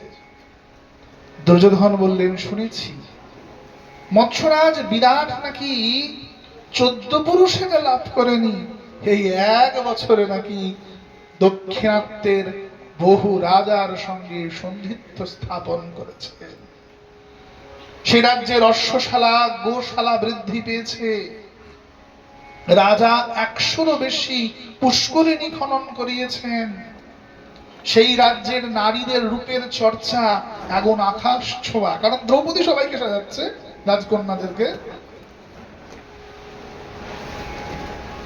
বিরাট রাজ্যে গমন করলেন শকুনি সহ দুর্যোধন। পাণ্ডবরা নিশ্চয়ই এই রাজ্যেই আছে, পাণ্ডবদের আমাদের কাছে প্রেরণ করা হোক। মৎস্যরাজ বিরাট বললেন, কদাপি নয়, এটা হস্তিনাপুরের অধর্মের সভা নয়, যেখানে এক নারীকে কেশাকর্ষণ করে টেনে আনা হয়। এটা মৎস্য দেশের রাজসভা, এখানে কাউকে টেনে আনার অনুমতি আমি দিই না। সেনাপতি কিচক বললেন যে এমন কোন 5 ভাইয়ের সন্ধান আমরা জানি না। শকুনি দেখলেন কিচকের স্বভাবটা দুর্যোধনের মতোই। কিচক বড় মল্লবীর হলেও তার মনটা মদিরাতে আর নারীতে। শকুনি বললেন, শুধু 5 ভাই নয়, এ বিশ্বের সেরা সুন্দরী তাদের পত্নী দ্রৌপদীও আছেন। যদি 1 বছরে কোন প্রবাসী এ জগতের শ্রেষ্ঠ সুন্দরী বলে তোমার মনে হয়, সে নারীকেও প্রেরণ করো। কিচক মনে করলেন, সত্যি তো, আমি যে নারীর প্রেমে এই 1 বছর ধরে হাবুডুবু খাচ্ছি, তিনি তো আমার দিদির শৈরেন্দ্রী, তিনি তো অন্য কেউ নন। তাহলে নিশ্চয়ই ওই নারী পঞ্চপাণ্ডবের পত্নী দ্রৌপদী। ঠিক আছে, আমি ওদের প্রেরণ করে দেব। তার পরবর্তীতে আপনারা বিরাট রাজ্য আক্রমণ করে বিরাট রাজা অর্থাৎ আমার দিদির বরকে হত্যা করবেন এবং তার পুত্র উত্তরকে হত্যা করবেন, হত্যা করে আমাকে সম্রাট করবেন। শুধু আজ রাতটা চেয়ে নিলাম। চাইলে কিন্তু সেদিনই প্রেরণ করতে পারতো, মিটে যেত ঝামেলা, সে রাজা হয়ে যেত আর বিরাট রাজ্য আক্রমণ হতো। কিন্তু না, কিচকের মনে যে নারীর প্রতি লালসা, তা তার সর্বস্ব শেষ করে দিল। একটা রাত চাইল কেন? দ্রৌপদীকে ভোগ করার জন্য। দ্রৌপদীকে টেনে আনা হলো। মা দ্রৌপদী এসে বলছেন, ওরে আমার বস্ত্র হস্ত প্রদানকারী অতি অবশ্যই তার চিতা জ্বলবে। ভীম এসে দণ্ড দিলেন কিচককে, কিচক মারা গেলেন। দুর্যোধন বললেন, কিচককে বধ করতে পারে এমন মল্লবীর এ জগতে আর দ্বিতীয় কোথায়? এ নিশ্চয়ই ভীমের কাজ। পঞ্চপাণ্ডব তো আপনার রাজ্যেই আছে, প্রেরণ করুন তাদেরকে। মৎস্যরাজ বললেন, কদাপি নয়, এই রাজ্য পরিত্যাগ করে চলে যাও। মৎস্যরাজের রাজ্য বিরাটে আক্রমণ করে দিলেন দুর্যোধন। পিতামহ ভীষ্ম আক্রমণের নির্দেশ দিচ্ছে না, কারণ যে রাজা আক্রমণ করে না তার উপর আক্রমণ করা যায় না। কিন্তু বেধর্মীর অনুগত তো বেধর্মী হয়, বেধর্মীর বন্ধুও বেধর্মী। ত্রিগর্তের রাজা সুশর্মা তিনি বিরাটের দুর্গের উপরে আক্রমণ করে দিলেন। পঞ্চপাণ্ডব নেমে আসলেন যুদ্ধক্ষেত্রে। অন্তিমে অর্জুন, যখন সন্ধ্যা ঘনিয়ে এসেছে, সূর্য ডুবে গিয়েছে কিন্তু সূর্যের প্রকাশ বাকি আছে, সূর্যকে দেখা যাচ্ছে না, কিন্তু সূর্যের প্রকাশ অর্থাৎ সন্ধ্যা, না দিন না রাত, এমন সময় অর্জুন গান্ডীব হস্তে বেরিয়ে এসে পরাস্ত করলেন দুর্যোধনকে। দুর্যোধন বললেন, ব্যাস, যুদ্ধের আর দরকার নাই, এই তো আমার সম্মুখে কুন্তিপুত্র অর্জুন দাঁড়িয়ে, তোমাদের অজ্ঞাতবাস বিফল হয়ে গেছে, সুতরাং তোমাদের আবার 12 বছরের বনবাস, আবার 1 বছরের অজ্ঞাতবাস হবে, যাও। অর্জুন বললেন, কদাপি নয়, সূর্য দেবতা অস্ত্র চলে গিয়েছেন, আমাদের অজ্ঞাতবাস কেবল আজকের দিন অবধি ছিল, আজকের রাত থেকে নয়। দুর্যোধন বলছে, না, তা কি করে হয়? সূর্যদেব অস্ত গেলেও তার 6টা এখনো বাকি আছে, অর্থাৎ রাত্রি এখনো নামেনি, আকাশে পাখিরা এখনো বাসায় ফিরছে, ফিরে গিয়ে শান্ত হয়ে ঘুমিয়ে পড়েনি, অর্থাৎ দিনের সমাপ্তি হয়নি। অর্জুন বলছে, না, দিনের সমাপ্তি হয়েছে। পিতামহ ভীষ্ম বলছেন, দিনের সমাপ্তি হয়েছে। শকুনি বললেন, হে পিতামহ, যতক্ষণ না চন্দ্রমা গগনে উদিত হচ্ছে তাকে রাত্রি বলা যায় কি? তাকে রাত্রি বলা কদাপি যায় না, তাকে রাত্রি বলা চলে না, তাকে রাত্রি বলা চলে। অর্থাৎ যুদ্ধ অবশ্যম্ভাবী, যুদ্ধ তো হতেই হবে। পঞ্চপাণ্ডব সর্বপ্রথম কিন্তু যুদ্ধের আবাহন দিলেন ধর্মপরায়ণ যুধিষ্ঠির। পঞ্চপাণ্ডব সর্বপ্রথম কেবল আর কেবলমাত্র যুধিষ্ঠিরের শতপুত্র আর অর্জুন কর্ণকে আবাহন করলেন, কারণ কর্ণই একমাত্র দ্রৌপদীকে বেশ্যা বলেছিলেন। এই 101 জন যোদ্ধাকে ডাকা হলো, কিন্তু দুর্যোধন যুদ্ধ করতে গেলেন না, পাঠিয়ে দিলেন পিতামহ ভীষ্মকে। কারণ জানেন যে পিতামহ ভীষ্ম তিনি কদাপি, তার বিরুদ্ধে কদাপি পঞ্চপাণ্ডব অস্ত্র ধারণ করবে। পিতামহ ভীষ্ম বললেন, শোনো যুধিষ্ঠির, আমার বিরুদ্ধে অস্ত্র ধারণ আজ করছো না, ঠিক আছে, কিন্তু মহাযুদ্ধের আয়োজন করো, তোমার পক্ষে দাঁড়াবে যত রাজা, সকল রাজাকে একত্রিত করো, যুদ্ধ অবশ্যম্ভাবী, ধর্ম স্থাপনার জন্য এই যুদ্ধ তোমাদের করতেই হবে, যুদ্ধের সত্তর প্রয়োজন রয়েছে। যদি দুর্যোধনের মতো রাজা সিংহাসনে চড়ে বসে, তাহলে ভারতবর্ষের বুকে প্রতিদিন নারীদের চরিত্রের উপর আঙুল উঠবে, প্রতিদিন কোনো না কোনো নারীর বস্ত্রহরণ হবে। হে যুধিষ্ঠির, বোকামো করো না, একবার চিন্তা করে দেখো, 5 জন সমর্থ পুরুষ পঞ্চপাণ্ডবের স্ত্রী দ্রৌপদীর যারা বস্ত্রহরণ করতে পারে, সামান্য নারীর সঙ্গে তারা কি না করতে পারে। আর চক্রবর্তী সম্রাট যদি চরিত্রহীন হয়, চক্রবর্তী সম্রাট যদি নারী বিদ্বেষী হয়, সেই যদি নারীর বস্ত্রহরণের জন্য আদেশ প্রদান করে, তাহলে সাধারণ সমাজের প্রতিটি পুরুষ নারীকে শোষণ করবে। শুধু নিজের ধর্মের কথা ভাবলে চলবে না, একবার নারীর সম্মানের কথাও চিন্তা করে দেখো, নারীর সম্মানের কথাও ভেবে দেখো যুধিষ্ঠির, ভাবতে হবে। যুধিষ্ঠির, অর্জুন আদি সবাই পরামর্শ করলেন, দ্বারকায় এসেছেন অর্জুন, দুর্যোধন দ্বারকায় এসেছে। বলরাম বললেন আমি কারুর তরফ থেকে অস্ত্র তুলব না। কৃষ্ণ বললেন ঠিক আছে দাদা, আমি প্রতিশ্রুতি দিচ্ছি যে আমার কাছে আগে এসে পৌঁছবে আমি তার পক্ষ গ্রহণ করব। দুর্যোধন আগে এসেছে, অর্জুন পরে। কিন্তু ভগবান যার পক্ষ গ্রহণ করবেন বলে মনে করেন তিনি যেন তেন প্রকারই তার পক্ষ গ্রহণ করেন। ভগবান নিদ্রার ভান করে শুয়ে থাকলেন, সিংহাসনটা আছে মাথার পিছন দিকে, অর্জুন এসে বসলেন চরণের সম্মুখে। ভগবান চোখ খুঁজছেন, অর্জুন ভগবানের চরণ সেবা করছেন। বলো পার্থ তোমার কি প্রার্থনা? দুর্যোধন বলছেন তা কি করে হয়? এখানে অগ্রে তো আমি এসেছি, অর্জুন নয়। ভগবান বললেন আমি কখন বললাম যে দৌড়ে যে আগে আসবে সে আমি তার কথা শুনবো? আমি বলেছি আমার দৃষ্টি যার উপর পড়বে আমি তার কথা শুনবো। ভগবান রামচন্দ্র আর কৃষ্ণচন্দ্রের মধ্যে না এটাই ফারাক।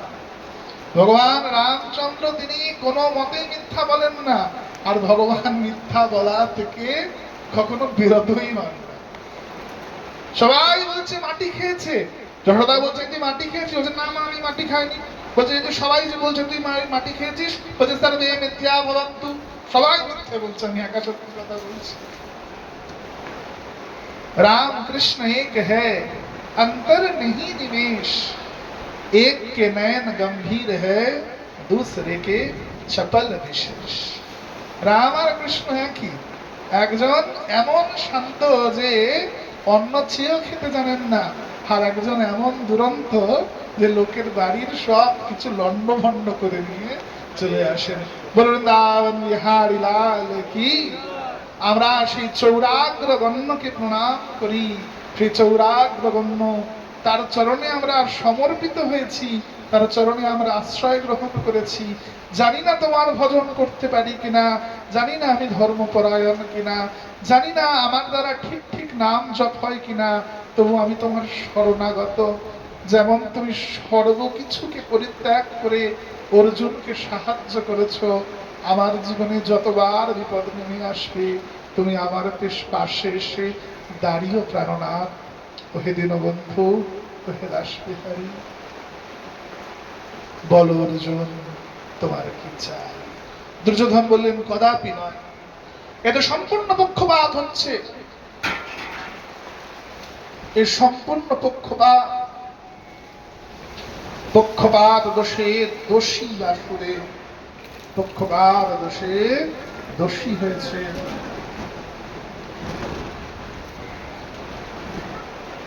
এদিকটা সরে বসুন, আমি পরীক্ষিতের জন্মটা করি প্রয়োজন শেষ করে দিচ্ছি, না আজকের কথাটা তো এ হয়ে যাবে।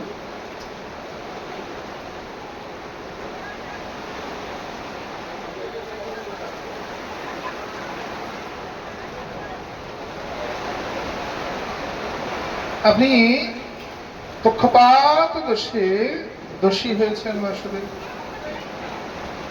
আজ পবন দেব আর বরুণ দেব হরি কথা শুনতে চলে এসেছে। তারাও আজ হরি কথা থেকে নিজেদের লোভ সামলাতে পারেনি। বরুণ দেব আর পবন দেব তাণ্ডব চালিয়ে যাচ্ছে। বলবেন না বিহারী লাল কি।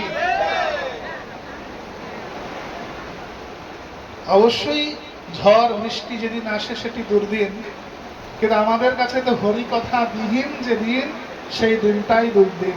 আমাদের কাছে দুর্দিন না, আমাদের কাছে সুদিন যে আমরা এই দুর্যোগের মধ্যে বসেও হরি কথাই শ্রবণ করছি। আমাদের কাছে দুর্দিন। ভগবান তা বক্সটা আমার দিকে ঘুরিয়ে দিন, সরাতে কি বক্সটা উল্টো দিক করে দিন। উনি সামনে এসেছিলেন, ঠিক আছে, বক্সটা ছেড়ে দেবেন তাহলে হবে। হরি বল।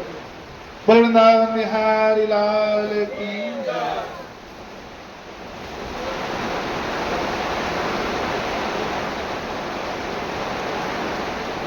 বলো অর্জুন তোমার কি চাই? একদিকে আমার এক অক্ষয়িনী অপরাজেয় নারায়ণী সেনা, আর অপর দিকে আমি একা নিরস্ত্র। বলো তুমি কি নেবে? দুর্যোধন বলছে না, আমি আগে বলবো, এটা পক্ষপাত। অর্জুন বলছে হে কেশব, দুর্যোধনকে বলতে দিন। আমি চাই না যে আপনার মস্তকে কলঙ্ক লাগুক। ভগবান বললেন অর্জুন, আমার আরেক নাম রণত্যাগী, রণছোড়। কলঙ্কের ভয় আমি পাই না। তুমি বলো তোমার কি চাই? আমার এক অক্ষয়িনী সেনা নেবে, বিশ্বের অপরাজেয় সেনা গ্রহণ করো তুমি, নাকি আমায় নেবে নিরস্ত্র? বলো। হে মাধব, আপনাকে নেওয়ার মতো ধৃষ্টতা করতে আমি পারি না। আপনি কোনো বস্তু নন, সিংহাসন নন যাকে আমি কিনে নিতে পারি। হ্যাঁ, আমি আপনার চরণে সমর্পিত হতে পারি। যদি আপনি করুণা করেন তাহলে দাসকে নিজের চরণ গ্রহণ প্রদান করুন। আমার অক্ষয়িনী সেনার প্রয়োজন নেই, শুধু আপনি আমার তরফে থাকলে হবে। রণক্ষেত্রে যদি ধৃতরাষ্ট্রপুত্রগণ আমাদের পঞ্চপাণ্ডবদের মেরেও ফেলে, ক্ষতি নাই, তবু আপনার চরণ ধরে মরতে চাই। আপনার চরণ ছেড়ে মরতে আমি প্রস্তুত নই। ভগবান চোখে জল চলে এসেছে। হে অর্জুন, সর্বকিছু পরিত্যাগ করে তুমি আমাকে চাইলে? এটা মূর্খামি হলো না? দুর্যোধন বলছে তাহলে নারায়ণী সেনা আমার, আমার আমার নারায়ণী সেনা, নারায়ণী সেনা বলতে আমি পাবো? নারায়ণী সেনা আমার? নিশ্চয়ই নারায়ণী সেনা আপনিই পাবেন। বলরাম এসে বললেন, ওরে মূর্খ, কৃষ্ণ স্বয়ং নারায়ণ, কৃষ্ণই স্বয়ং নারায়ণ। যেমন আখের থেকে তার রস বের করে নিলে তার ছিদ্রে কোনো কাজেই লাগে না, তেমনি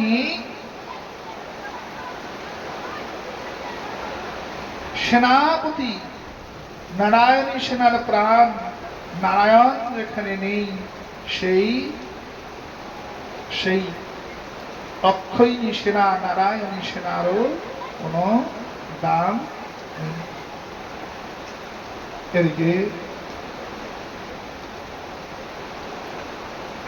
যুদ্ধ প্রারম্ভ হয়েছে। প্রথম দিন আমি সংক্ষিপ্ত বলতে বলতে যাচ্ছি, কারণ দুর্যোগ ভালোই বাড়ছে, এভাবে হবে না। আরতি গোস্বামী বাবা, এদিকে প্রথম দিনই মারা গেলেন বিরাট পুত্র উত্তর। অতঃপর সেখানে যুদ্ধ করতে আসলেন বাকিরা। পরের দিন যুধিষ্ঠিরকে বেঁধে ফেলা হলো, কিন্তু ভীম দুর্যোধনকে বেঁধে ফেলায় দুপক্ষের এক পক্ষ জয়ী হলেন না। এরপর ভীম 20টি ধৃতরাষ্ট্রপুত্রের বধ করলেন। পরের দিন আরো 30 জনের। পিতামহ ভীষ্ম অসম্ভব পরাক্রম দেখাচ্ছেন। অসম্ভব পরাক্রমের ফলে কেউ পিতামহ ভীষ্মকে প্রতিরোধ করতে পারছেন না।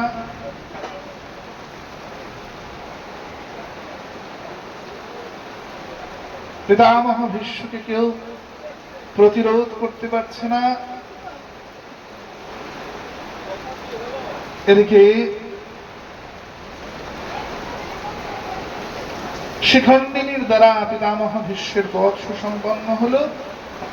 গুরু দ্রোণাচার্য অশ্বত্থামার শোকে অস্ত্র ত্যাগ করে বধ হলেন। ভীম বাকিদের বধ করলেন। অন্তিমে ভীম দুর্যোধনের রূপভঙ্গ করলে দুর্যোধনকে বধ করলেন। দুর্যোধন সমুদ্র কিনারায় শুয়ে আছে, সেখানে অশ্বত্থামা এসেছেন। অশ্বত্থামাকে বলছেন, হে গুরুপুত্র, আমার ছলনা করতে এসেছ? সবাই আমার সাথে ছলনা করেছে, কি পিতামহ ভীষ্ম, কি গুরু দ্রোণ, আর অন্তিমে যাকে আমার নিজের মিত্র বলে জানতাম, যাকে লাভেয় বলে জানতাম, সেও কিনা অন্তিমে দেখা গেল সেও পৃথা পুত্র, সেও কৌন্তেয়, সেও কুন্তির অগ্রজ। সবাই আমায় ছলনা করেছে। না বন্ধু, সবাই ছলনা করলেও আমি ছলনা করিনি। বলো বলো, কি করলে তুমি শান্তি পাবে? কি করলে তুমি শান্তিতে প্রাণ ত্যাগ করবে? বলো বন্ধু। শোনো, যদি আমায় পঞ্চ পাণ্ডবের রক্ত সন্নিত খড়গ এনে দেখাতে পারো, অতি অবশ্যই আমি প্রাণ ত্যাগ করব। অশ্বত্থমা রাত্রিবেলায় হায়নার ন্যায় প্রবেশ করলেন শিবিরে। উপপাণ্ডবগণ প্রতিবেন্দ্র, সুতস্য, শাগ্নিকাদি এরা সবাই খেলা করতে করতে আজকে নিজেদের বিছানায়, নিজেদের শিবিরে না শুয়ে এরা সবাই নিজেদের পিতার বিছানায়, পিতার শিবিরে শুয়েছেন। অশ্বত্থমা এসে, মা আস্তে আমি শেষ করে দিচ্ছি, আমি যদি পরীক্ষিতের জন্মটা দিয়ে শেষ করে দিচ্ছি, কালকে বড় আর বেশি করে দেবো। এদিকে অশ্বত্থমা এসে প্রতিজনকে বধ করলেন একে একে। বধ হলে দ্রৌপদী এসে দেখছেন তার পঞ্চপুত্র মারা গিয়েছে। অর্জুন বললেন, যতক্ষণ না আমার পুত্রদের হত্যাকারী ওই অশ্বত্থমার আমি প্রাণ দণ্ড প্রদান করছি, ততক্ষণ, হয় বসুন না, দাঁড়িয়েছেন কেন, ততক্ষণ আমি আমার পুত্রদের চিতায় অগ্নি প্রদান করব না। এদিকে অশ্বত্থমাকে বেঁধে আনা হলো। দ্রৌপদী বললেন, না, গুরুপুত্রকে মারা যায় না, ওকে ছেড়ে দাও। অশ্বত্থমা বললেন, কি, আমি পাণ্ডবদের বংশকে নির্বংশ করে দিয়েছি? বাহ, আমার মতো উত্তম কার্য তো জগতে এর আগে কেউ কখনো করতেই পারেনি। পাণ্ডবদের সিংহাসন পেয়ে তাদের লাভ কি, যদি তাদের বংশটাই নির্বংশ হয়ে যায়? পাণ্ডবদের বংশই তো নির্বংশ হয়ে গেছে। অর্জুন বললেন, ওরা মূর্খ, আমরা নির্বংশ হইনি। আমার পুত্র অভিমন্যুর বীজ বেড়ে উঠছে বিরাট কন্যা সুদেষ্ণাতনয়া উত্তরার গর্ভে। কি, উত্তরার গর্ভে বেড়ে উঠছে ভবিষ্যতের বীজ, পাণ্ডবদের বীজ। আমি এই মুহূর্তে ব্রহ্মাস্ত্র প্রয়োগ করে তাকে মৃত্যু প্রদান করব। ব্রহ্মাস্ত্র প্রয়োগ করলেন ভগবান। সুদর্শন চক্র চালনী অশ্বত্থমার ত্রিনয়ন কেটে নিলেন। যে অশ্বত্থমা, তোর বড় অহংকার, তাই না, যে তুই শিবাংশু, কিন্তু শিবের অংশ হলেও তোর মধ্যে ধর্মের লেশ মাত্র নাই। আমি তোকে অভিশাপ করেছি, পৃথিবীর অন্তিম মুহূর্ত অব্দি তুই বেঁচে থাকবি, তুই মৃত্যু প্রাপ্ত হবি না, কুষ্ঠ ব্যাধি হয়ে বাঁচবি তুই। এই সমগ্র সমাজ তোকে ধিক্কার করবে, তোকে ধিক্কার জানাবে, তবু তুই প্রাণ চালাতে থাকবি, নিঃশ্বাস নিতে থাকবি। ব্রহ্মাস্ত্র এসে লেগেছে উত্তরার গর্ভে। উত্তরা চিৎকার করে নিজের শ্বশুর মশাই অর্জুনকে ডাকছে। দ্রৌপদী বলছে, না, আমার যেদিন বস্ত্রহরণ হয়েছিল সেদিনও আমি তোমার পঞ্চপিতার কাছে গিয়েছিলাম, তারা কেউ আমায় রক্ষা করতে পারেনি। উত্তরা, ডাকতে যদি হয় তাহলে বিপদ ভঞ্জন আমার মধুসূদনকে আবাহন করো, তিনি আসলে তুমি অবশ্যই রক্ষা পাবে। উত্তরা ভগবানকে ডাকলেন।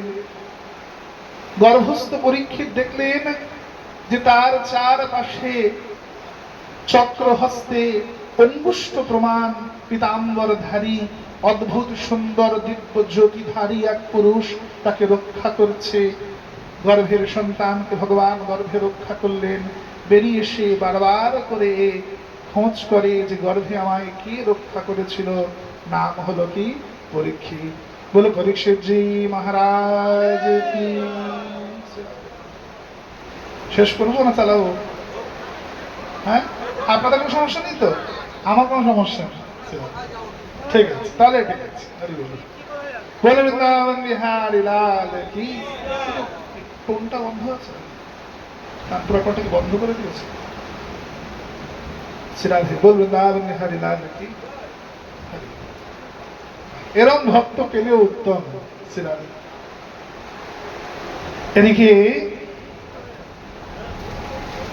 পরীক্ষিত মহারাজের হস্তে সমগ্র রাজ্যভার অর্পণ করে পঞ্চপাণ্ডব মহাপ্রস্থানের পথে চলে গিয়েছে। পরীক্ষিত মহারাজ ধর্মপরায়ণ রাজা, ধর্মপরায়ণ রাজা পরীক্ষিত, তিনি নগর পরিভ্রমণ করতে বেরিয়েছেন। নগরে এক গোমাতার এক ষণ্ড, তার উপর এক কৃষ্ণ বর্ণের শূদ্র অত্যাচার করছে। পরীক্ষিত বললেন, আমার রাজত্বে গোমাতার উপর অত্যাচার? আমার রাজত্বে গোমাতার অঙ্গে হাত? এই অনাচার আমি কদাপি সহ্য করব না। পরীক্ষিত মহারাজ রথের থেকে নেমে এসে নিজের হস্তে খড়গ তুলে নিয়ে এই কৃষ্ণবর্ণ শূদ্রের মাথার মুকুট কেটে ফেলে দিলেন। এই কৃষ্ণবর্ণের শূদ্র তিনি বললেন, হে মহারাজ, আমি কলি, তুমি কলি, ফিরে যাও, আমার রাজত্বে তোমার কোনো স্থান নেই। হে মহারাজ, এ আপনি কি বলছেন? সত্যত্রেতার দ্রাপরের পরে কলিকে যে আসতেই হয় মহারাজ। সত্যত্রেতা দ্রাপর অতিক্রম করলে কলিকে